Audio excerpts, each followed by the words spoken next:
ගමනල කන්ද වගේ දරු පෙම කරතියන් දහඩිය මුතුවලින් පත සරි කරන් නොසිදෙන සයුර වගේ සෙනෙහස උතුරමින් දිවියේ පෞර තැනු තාතා මගේ බුදුන්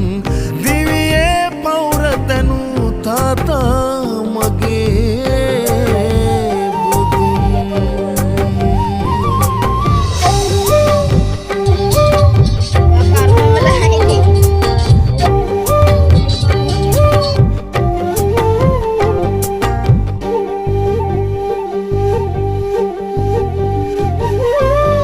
නපුරුත් නුනා තමයි වරදට සැරවෙලා නොසැලෙන ඉන්න වගේ සැඩ පහරේ නොයා